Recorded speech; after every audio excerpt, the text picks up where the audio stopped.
중심이 되어가지고 하나가 되는 거지.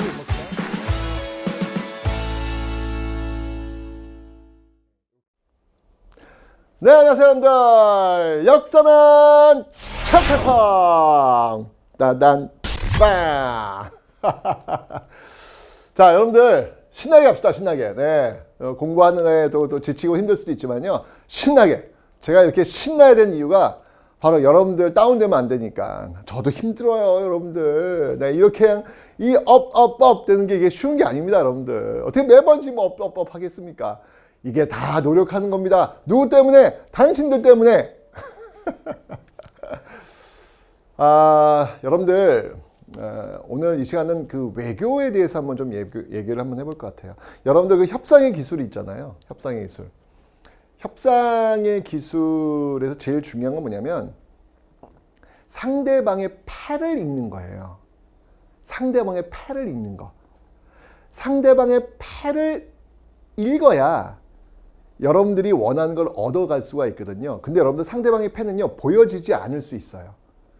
보여지는 거에 여러분들이 너무 매몰되시면 안 돼요. 그 상대방이 원하는 그 무언가가 있을 거야. 근데 그 무언가를 바로 보여주진 않아요. 예. 그 이야기를 쭉 들으면서 저 사람이 지금 원하는 건 저게 아니라 바로 저거구나 라는 것들을 알아내야 됩니다. 그래야만 여러분들이 그 대화에서 그 협상에서 주도권을 줄 수가 있거든요. 이 역할을 제일 잘한 인물이 누굴까? 역사에서 제일 이런 역할을 잘한 사람은 저는 바로 고려시대 서희라고 저는 생각을 합니다. 서희는요, 정말 외교의 끝판왕. 정말 그 고려시대 그 외교를 우린 아트 외교라고 합니다. 진짜 강대국들이 정말 질비했고요. 그 강대국들의 침략이 엄청났음에도 불구하고 고려가 500년 동안 그 깃발을 꺾지 않고 유지할 수 있었던 비결, 그건 바로 외교입니다. 그래서 고려의 외교를 우린 아트 외교라고 합니다. 사실 고려 외교와 비교해 봤을 때 조선 외교는 형편없어요. 비교가 안 됩니다. 조선 외교는요. 결국 그것 때문에 나중에 정미호란도 벌어졌고 병자호란도 벌어졌고 나중에 또 이제 대한제국이 멸망하는 어떤 그런 모습까지 나오는 거 아니겠습니까? 형편없어요, 조선 외교는요. 고려시대에 비교한다면. 근데 이 고려 외교는요, 도대체 알 수가 없어요. 고려의 외교는 보이질 않아요. 예. 어떻게 보면은 음흉하기도 하고요. 얍삽하기도 하고요. 약속도 잘 안 지키고요. 그러니까 고려는 정말 다루기가 어려운 그러니까 이게 선명하지가 않으니까 도대체 다루기가 너무 어려운 것이죠. 그런 외교를 참 잘한 게 바로 고려였거든요. 자, 어떤 모습으로 이 고려란 나라가 그 강대국이 둘러싸여 있으면서 강대국의 침략을 받으면서도 500년 동안 그 깃발을 꺾지 않았는지 그 비결을 한번 지금부터 확인해 보도록 하겠습니다.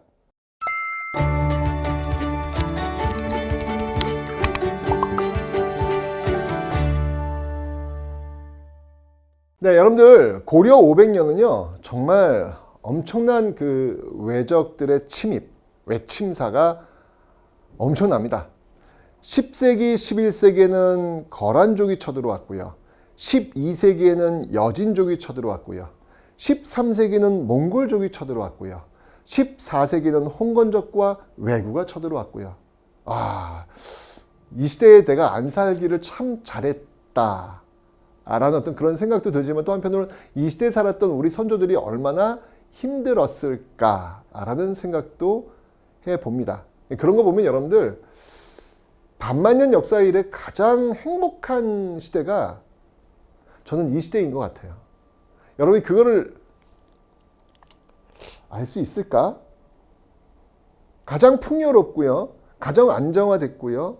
그래도 우리가 전쟁을 겪지 않고 있지 않습니까? 물론 분단 국가이긴 하지만. 그죠? 역사상에 이런 적이 없었거든요. 예. 그리고 또 우리 어떤 위상도 정말 전 세계적으로 많이 알려져 있고요. 반만년 역사에서 가장 화려한 정점을 우리가 지금 만들어가고 있는 게 아닌가라는 생각이 들어요. 그래서 고려 500년을 이렇게 들여다보면 이 시대 살았는 사람들은 어떻게 살았을까? 그냥 매번 전쟁이 벌어졌고 매번 외적이 쳐들어왔고 그 과정 속에서 자신들의 가족이 죽어나가는 모습을 두 눈 뜨고 확인해야 되는, 그것도 자주. 얼마나 힘들었을까. 예, 이런 그런 아픔을 또 한번 공감을 한번 해보게 됩니다. 자, 그래서 순서를 한번 보겠습니다. 자, 10세기, 11세기에는요, 바로 이 거란족이 쳐들어옵니다. 거란이 어떤 나라인지 아시죠, 여러분들? 바레를 멸망시켰던 그런 나라 아니겠습니까? 그 거란이 쳐들어옵니다. 거란이 세운 나라가 요 나라인데요. 자, 10세기, 11세기 바로 요가 쳐들어옵니다. 이 거란족 침입이 자주 있으니까 이 고려가 제일 먼저 한 게 뭐냐면 군대 정비를 해요. 그래서 여기는 좀 제가 적지 않았지만 광군이라는 특수군을 만들어서 이 거란족 침입에 대비하는 그런 모습을 보이고 있지만 결국은 이 거란족이 대대적으로 침략을 해오죠. 거란족이 이렇게 쳐들어온 이유가 있어요. 거란의 목적이 있는데 그건 제가 설명드릴게요. 대대적으로 쳐들어옵니다. 자, 이 거란족, 와, 엄청난 군대가 밀고 들어오니까 고려가 정신을 못 차립니다. 자, 그러면서 거란은 이야기하죠. 항복해라. 그리고 땅덩어리 내놔라. 예, 그 고려의 그 이북 지역을 내놔라. 라고 요구를 하는 거예요. 그때 이제 고려의 그 조정에 있는 신하들이 무서웠겠지. 두려웠겠지. 예, 그래서 우리 항복하자. 그들의 요구를 좀 들어주자. 원하면 땅 좀 떼어주고 이거 빨리 끝내자. 라고 의견들을 모읍니다. 그때 바로 이 서희라는 사람이 벌떡 일어납니다. 아니, 싸워보지도 않고 이야기해보지도 않고 바로 항복합니까? 그때 굉장히 중요한 말을 해요. 우리가 이렇게 된다면 우리의 후손들이 우리를 어떻게 보겠습니까? 라는 이야기를 합니다. 와, 이건 무슨 말이냐면 서희는 역사가 무엇인지를 알고 있는 거예요. 지금 이 순간에 내가 이 상황을 모면하기 위해서 보인 행동이 역사에 어떻게 기록될지를 알고 있었던 것이죠. 뭔가 항복을 하더라도 뭔가 액션을 좀 보이고 항복을 해야 되는 거 아니냐. 이렇게 그냥 무의미하게 아무런 저항도 없이 항복을 하면 이거 역사에 뭐라고 기록되겠느냐. 이거 되게 부끄러운 거다. 라고 이야기를 하죠. 그런데 이제 그런 것들을 해결하기 위해서는 누군가 나서야 되는데 아무도 나서질 않는 거예요. 무서우니까. 그러자 서희가 직접, 그럼 내가 직접 가서 그들을 만나고 오겠다. 라고 해서 출발하는 것이죠. 진짜 역사가 무엇인가를 아는 이론가이면서도 그 이론에 머물지 않고 실천하려고 했던 실천가. 그가 바로 서희가 아닌가라는 생각이 듭니다. 자, 그래서 이 서희가 거란장수 소손영을 만납니다. 만났는데 그때 서희가 좀 느낀 게 있었어요. 뭐냐면 얘네 참 이상해. 아니, 국경선을 넘어서 쳐들어왔는데 그럼 계속 밀고 내려와야 되는데 밀고 내려오질 않아. 그냥 국경선 언저리에서 그냥 진을 치고 나서 항복하라는 거야. 뭐지? 왜지? 일단 고민한 것이죠. 그러면서 이제 가서 이제 만났더니 뭐 너희들 원래 신라 후손 아니냐. 그러니까 옛날 고구려 땅 그거 원래 우리 땅이었으니까 내놔라. 이런 얘기를 하는 거예요. 그때 이제 손이 얘기하는 거죠. 뭔 소리냐. 우리 이름이 고려다. 고구려를 계승했다는 의미인데 우리는 고구려를 계승한다니까 오히려 너희들 땅을 내놔야지. 라고 해서 고구려 계승이냐 신라 계승이냐 이거 갖고 이제 티격태격 하는 거예요. 근데 여러분 제가 얘기했잖아요. 협상을 할 때 저쪽 거란에서는 너희는 신라 쪽이야. 신라를 계승했어. 우리는 지금 고구려를 계승했어. 티격태격하고 있는데 이게 본질이 아니라는 거야. 여기에 매몰되면 안 된다는 얘기야. 서희는 이런 얘기를 하면서도 쟤네들이 원하는 게 뭘까를 본 거예요. 봤더니 우리 보고 자꾸 신라 계승이니까 항복하라고 하는데 전진은 하지 않고 여기에 딱 머물러가지고 계속 협박만 하고 있다는 얘기지. 그 말은 건 뭐냐면 얘네들은 지금 우리랑 싸울 의사가 별로 없는 거야. 빨리 끝내고 돌아가고 싶네. 왜일까? 아하, 얘네들의 목적은 우리가 아니라 바로 건너편에 있는 중국 송나라구나. 송나라랑 빨리 싸워야 되는데 송나라와 고려가 친하니까 거란이 대군을 이끌고 송나라를 치러 갔을 때 송나라와 친한 고려가 바로 이 거란의 후방을 치면 위험하니까 그에 대한 불안감 때문에 여기에 온 거구나. 아, 그러면 그들의 그 불안감을 우리가 해소시켜주면 되겠네 라는 판단하는 거야. 이게 중요한 거야. 보여지고 있는 현상에 머무는 게 아니라 그들이 어떤 속내를 가지고 있는지를 알고 그걸 갖고 협상을 하는 것이죠. 그래서 서희가 얘기합니다. 오케이. 너희들하고 그러면 4대 관계를 맺을게. 예, 너희들과 우리 좋은 관계, 거란과 고려가 좋은 관계를 맺을게. 너희들이 원하는 게 그거잖아. 그래서 너희들이 지금 후방에서 우리가 너희들 쳐들어가는 거, 이거 들어온 거, 이 불안감이 있는 거잖아. 오케이. 그 불안감을 우리 해소시켜 줄게. 근데 문제가 있어. 너희들하고 이 좋은 관계를 맺어야 되는데 너희들 나라를 가는 과정의 그 길목에 여진족 애들이 머물고 있는 공간이 있는데 이것 때문에 우리가 갈 수가 없는 거야. 그러니 그 땅을 우리가 관리할게. 아, 그러면 너희들과 관계를 개선할 수 있잖아. 너희들도 그걸 원하는 거지? 오케이. 어때? 그 땅 내놔. 와, 이게 지금 이제 맨 처음에는 고구려 계승이냐 신라 계승이냐 뭐 이거하고 티격태격하다 이제 본질적인 이제 이야기를 시작하는 거예요. 서희는 땅을 내놓으라고 합니다. 그게 어디예요? 바로 강동 6주예요. 강동 6주. 이 제안을 했을 때 거란은 어떤 선택을 했을까요? 역사는 스포일러가 있죠. 네, 거란은 강동 6주를 내줍니다. 우와, 뭐야? 아니, 거란족 쳐들어왔을 때 그들의 요구는 뭐냐면 땅을 달라는 거 아니었습니까? 고구려 땅, 옛날 고구려 땅 달라는 거 아니었습니까? 근데 오히려 그들이 땅을 내주는 걸로 종료가 돼요. 이게 뭘까요? 이게 바로 외교의 힘이에요. 그러니까 결국 고려는 싸우지도 않고 그 엄청난 강동 6주 땅을 얻은 거예요. 와, 진짜 외교의 달인 아닙니까? 이 서희? 어마어마하지 않습니까? 놀랍지 않습니까? 와, 그건 뭐냐면 그들의 목적이 우리랑 싸우는 게 아니라 송나라, 중국 송나라와 싸우는 게 목적이니까 그들의 후방을 안정화시켜주는 대가, 그 대가를 우리가 달라고 하고 그들의 불안감을 해소시켜주면 되는 거예요. 그 대가가 바로 강동 6주였던 거야. 그래서 그걸 요구했던 것이고 그걸 받아낸 거지. 그럼 여러분들 거란이 바보냐? 이렇게 볼 수 있잖아요. 그렇지 않아요, 여러분들. 이 소손영과 이 서희의 그 회담에서 서희가 강동 6주를 얻은 것 같지만 그러면 거란은 잃은 것만 있을까? 아니죠. 거란은 이 회담을 통해 가지고 송나라를 마음껏 공격할 수 있는 확보한 거예요. 그 시간을 확보한 거예요. 그러니까 무슨 말이냐면 투자한 거지.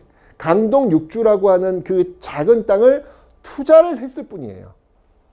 그러니까 어떻게 보면 이 회담은 거란도 이긴 외교고요. 서희도 이긴 외교.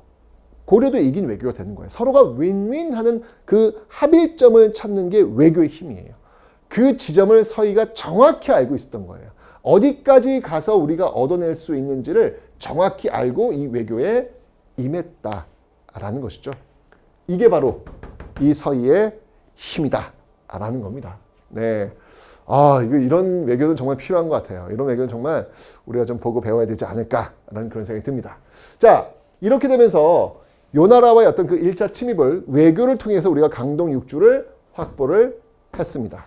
그런데 계속해서 쳐들어오는 거예요. 왜냐면 분명히 사이좋게 지낸다고 했잖아, 고려가. 근데 약속을 안 지켜.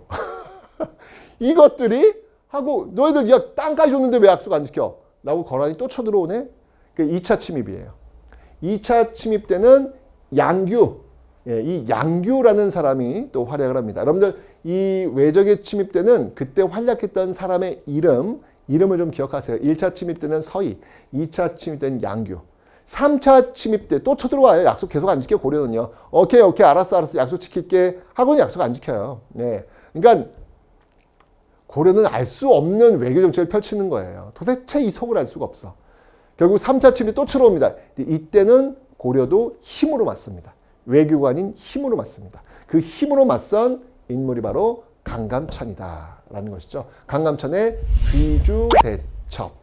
네, 그 서울의 낙성대가 이 강감찬과 관련된 곳이 아니겠습니까? 별이 떨어진 곳, 강감찬이 태어난 곳, 뭐 이렇게 해서 또 연결되고 있는데 바로 이게 거란 침입 과정 속에서 활약을 했던 대표적인 인물들 서희, 양규, 강감찬.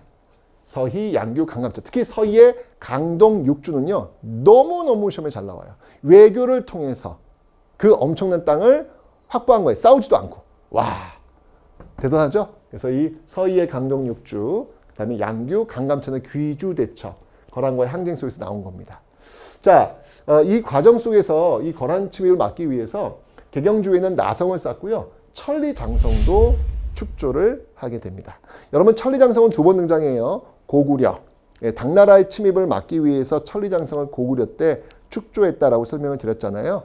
고려시도 역시 마찬가지로 거란 침입을 막기 위해서 또 천리장성을 축조하는 모습들도 있다라는 것을 확인하시면 되겠습니다. 그리고 이 거란 침입 과정 속에서 부처님의 힘을 빌려가지고 이 침입을 막고자 초조 대장경, 처음으로, 초조라고 하는 건 처음, 초자, 처음 만든 대장경이라는 거예요. 대장경은 이제 부처님의 불법, 성경책 같은 거예요. 이 초조 대장경을 만들었다라는 것도 좀 기억해 놓으시면 되겠네요. 됐죠?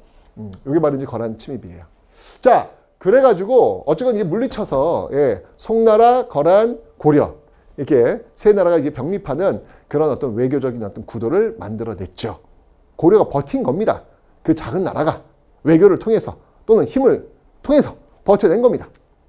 자, 그런데 이제 12세기가 되니까 이번에는 이제 거란이 쇠하고 여진이라는 나라가 성장합니다. 여진. 자, 여진족이 이제 자꾸 이 여진족이 이제 여러분들 나중에 조선시대까지 연결돼요. 여진족이 세운 나라가 금나라 아니야. 이제 이 금나라가 조선시대에 가면요. 후금이란 나라를 또 세워요. 후금이 쳐들어온 게 정묘호란이야. 그 후금이 이름을 바꿔 나중에 뭘로 바꾸냐면 청나라가 쳐들어온 게 병자호란 아니야. 그죠? 그러니까 고려시대 때도 여진이 쳐들어왔고 조선시대에도 여진이 쳐들어왔다라고 하는 것을 여러분들이 기억하시면 되겠습니다. 자, 여진족. 자, 이 여진족이 쳐들어왔을 때 윤관이라는 사람이 이야기를 하는 거예요. 자꾸 여진족이 쳐들어오니까 우리도 좀 이해 좀 방비할 필요가 있겠다. 여진족이 쳐들어올 때 주로 이렇게 말 타고 올까 하면 기병들이 이제 넘어오잖아요. 그들은 이제 유목민족들이니까. 그래서 그거를 막으려면 우리도 말을 타고 막아야 된다. 라고 해서 뭘 건의냐면 별무반을 만들자라고 건의를 해요. 별무반은 뭐냐면 기병, 말을 타고 싸우는 기병 중심의 부대를 이야기합니다. 그래서 신기군, 신보군, 항마군 요 별무반을 지금 만들고 있습니다. 신기군은 기병이고요. 신보군은 보병이고요. 항마군은 승병입니다. 기병은 말 타는 거고요. 보병은 이제 말 그대로 걷는 군인들이죠. 승병은 스님들. 항마, 항복시키는 거예요. 마귀들을 항복시키는 군대. 뭐 이런 어떤 의미가 되겠습니다. 그래서 기병, 보병, 그 다음에 승병 위주의 이 별무반을 구성하는데 핵심은 이 기병이에요. 기병, 신기군. 예, 이 기병 중심의 이런 모습들을 지금 만들고 있더라라는 이야기. 자, 그래서 이 별무반을 만들어 가지고요. 우와, 여진족을 공격하는 거예요. 공격해서 어디를 확보했냐면 동북 구성을 또 확보하네. 야, 진짜 대단들 해. 이 고려 사람들 정말 대단들 해. 거란 쳐들어왔을 때는 서희가 또 강동 육주를 확보했는데 이번에도 여진 쳐들어오니까 이 윤관이 별무반 만들어가지고 동북 구성을 확보하네. 와, 이 참 대단들 합니다. 그죠? 근데 물론 이제 동북구성을 옛날에는 땅을 확보했다고 해가지고 그 땅이 우리께 되기는 어려워요. 왜냐면 그 땅을 우리가 가지려면 사람들이 거기에 이주를 해가지고 농사를 짓고 거기서 머물러야 되는데 그 당시 인구가 그렇게 많지가 않잖아요. 그래서 쉽지가 않아요. 자꾸 여진족이 돌려주세요. 제발 플리즈 라고 해가지고 결국 동북구성을 나중에 돌려주긴 해요. 돌려주긴 하는데 어쨌든 이 별무반이 바로 이런 결과물들을 만들어냈다라는 걸 봐주시면 되겠습니다. 바로 금나라입니다. 자, 그런데 이 금나라가 점점 커지는 거예요. 초창기에는 이렇게 별무반 만들어 혼 좀 내줬는데 점점 커지는 거예요. 그러더니 이제는 야, 너 옛날에 우리 저 별무반 당했던 우리 여진 아니야 이제. 우리 좀 힘 좀 세. 말 좀 들어야 되겠어. 4대 해. 라고 4대. 4대는 뭐냐면 큰 나라를 섬기라는 얘기죠. 우리를 섬기라는 얘기예요. 신하와 왕과 신하의 어떤 그런 관계, 군신 관계죠. 4대하라는 이야기예요. 이때 여러분 제가 앞에 설명드렸잖아요. 예, 호족, 문벌, 무신 그리고 권문세족으로 이어지는 어떤 그 흐름 설명드렸죠. 이때 이 여진족 금나라가 사대를 요구할 때 있었던 문벌들, 그게 바로 이자겸과 김부식이라는 겁니다. 이자겸과 김부식. 기억나시죠, 여러분들? 이자겸의 난, 묘청의 서경천도 운동. 그죠? 이들은요, 기득권 세력들이에요. 그러니까 굳이 변화를 주면서 싸우고 싶지 않은 거야. 금나라가 사대를 요구하니까 그냥 사대를 그냥 뭐 수용하지 뭐 라고 했지만 그때 이제 묘청, 이런 어떤 개경 세력이 아닌 다른 지역 사람들이 들고 일하는 것이죠. 가뜩이나 차별받고 있는데 얘들 하는 짓이 말도 안 돼 라고 해서 묘청의 서경천도 운동. 이자겸, 김부식. 김부식은 지금 금사대, 반면에 묘청의 서경천도 운동은 금정벌 아니겠습니까? 바로 이 세력들이 부딪히게 되는 묘청의 서경천도 운동이 벌어지는 배경이 바로 이 여진족 침략 시에 나타나게 된 것이다. 자, 10세기, 11세기인 거란족, 이때 활약했던 인물이, 대표적인 인물이 서희의 강동육주, 강감찬의 귀해주대처, 그리고 여진족 쳐들어왔을 윤관이 별무반을 만들어 동북 부성을 만들었고, 이후에 묘청의 서경천도 운동이 일어나는 그 흐름까지 공부했습니다. 됐죠?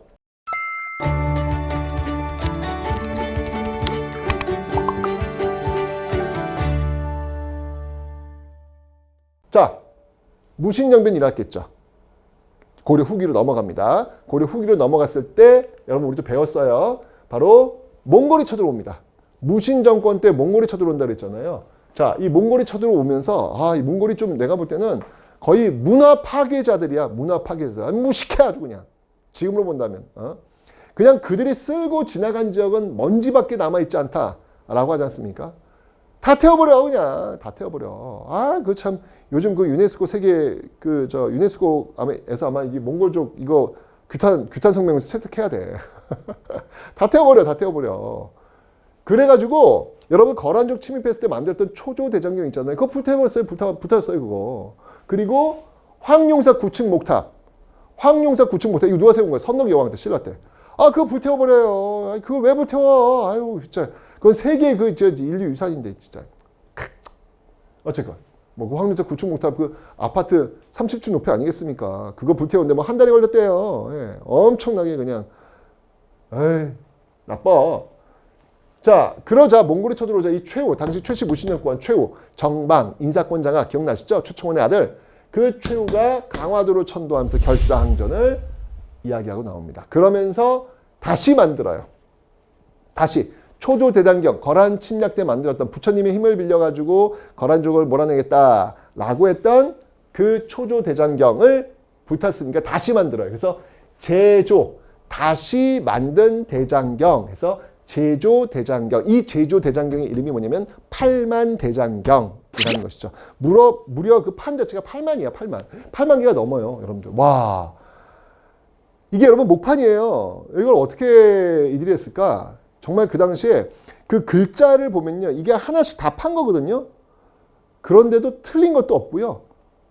위치도 고르고요. 야, 이걸 어떻게 다 수공으로 다 했지? 그런 것 같아요. 이게 고려는 불교의 나라 아니겠습니까? 한 글자, 부처님의 말씀이잖아요. 한 글자 파고 절하고, 또 한 글자 파고 또 절하고, 한 글자 파고 절하고, 그런 정성이 들여져가지고 만든 게 바로 이 팔만대장경. 정말 대단합니다. 네, 이걸 그때 만든 거예요. 근데 여러분 그런 것도 있어요. 사람이 언제 종교에 귀의할 것 같아요? 사람이 언제 종교에 귀의할 것 같아요?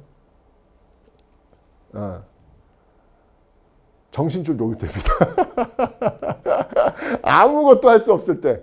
이 몽골 이 어마어마한 애들이 쳐들어오니까 뭐 싸우지도 못하고 방법이 없는 거야. 그때는 어떻게 하는 거야? 그저 신이시여 도와주셔서 이렇게밖에 할 수 없는 상황은 아니었을까라는 생각도 드는 거예요. 야, 정신 못 차렸구나 진짜. 그때 비로소 이렇게 부처님의 힘을 빌려가지고 도와주세요 라고 했구나 라는 생각도 들더라고요. 예. 얼마나 강력한 적이 쳐들어왔으면 그랬겠습니까? 그죠?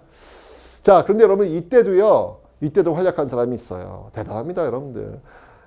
거란의 어떤 영웅, 거란 침입의 영웅이 있다면 서희와 강감찬이 있고, 여진 같은 경우에는 윤관이 있지 않습니까?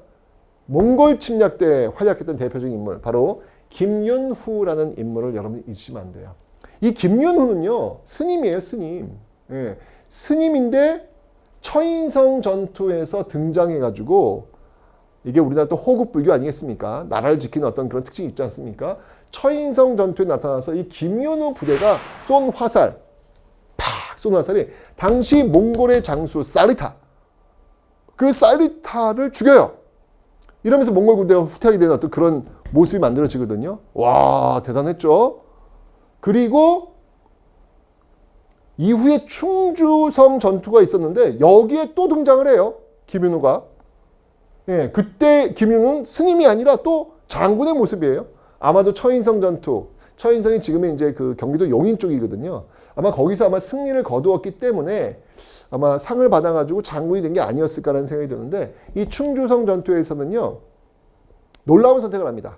계속 밀리고 있으니까, 그리고 사기도 떨어지고 있으니까 어떻게 했냐면, 노비문서 있죠. 너희들이 오늘 목숨을 걸고 싸워서 승리한다면 너희들은 지금부터 노비가 아니다. 노비문서를 다 태워버려요. 와, 이거, 그러니까 제가 얘기했지만 이게 지금 신문지 사회예요, 여러분들. 신문지 사회에서 이런 신문제를 거스르는 행동을 한다는 것은 이건 쉬운 게 아니에요. 결코 쉬운 게 아니에요. 머릿속에 그런 생각이 들어가 있다는 것조차도 엄청난 거거든요. 근데 김윤후는 그걸 선택한 것이죠. 노비문서를 불태워버려요. 결국 그에 힘입어서 이 충주성 전투에서도 몽골군을 물리칩니다. 와, 대단합니다, 여러분들. 예. 끝까지 버티는 거예요. 끝까지 버티는 거예요. 결국 몽골이 항복하는 조건으로 고려 왕실은 너희들은 그냥 유지시켜 주겠다. 원래 원래 몽골은 그러지 않아요. 예.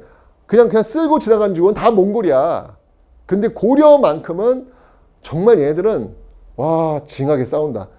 아, 인정해 줄게. 알았어. 너희들 망하지 않게 해줄 테니까 강화도에서 나와. 나와. 알았어. 인정해 줄게. 아, 끈질기다. 라고 해가지고 결국은 고려 왕실이 보존이 되는 거거든요. 네, 그러면서 결국 보존이 되면서 강화도를 나오는데 끝까지 있을 수 없다. 끝까지 싸워야 된다. 라고 한 사람이 등장해요. 그게 바로 배중손과 삼별초. 배중손과 삼별초라는 얘기죠. 삼별초는 여러분들 바로 강화도, 그리고 진도, 그리고 제주도를 옮기면서 끝까지 항전하는 모습들. 그래서 진도에는 용장성이 있고요. 제주도에는 항파두리가 있습니다. 이런 것들이 바로 이 삼별초의 어떤 흔적이 있는 곳이다. 용장성은 진도, 그리고 제주도는 항파두리. 이런 것들을 여러분들 좀 기억해 놓으시면 되겠습니다. 아, 정말 세계 대제국 원나라와 맞서 싸웠던 역사가 우리가 있다는 사실. 싸웠기 때문에 고려 왕실이 보존될 수 있다는 사실. 끝까지 저항했기 때문에. 그런 흔적들을 여러분들이 역사 속에서 꼭 기억하셨으면 좋겠습니다. 됐죠? 자, 이제 14세기로 넘어갑니다. 자, 이 14세기로 넘어가는데 이때는요, 홍건적과 왜구. 이 홍건적과 왜구가 또 이렇게 쳐들어오네.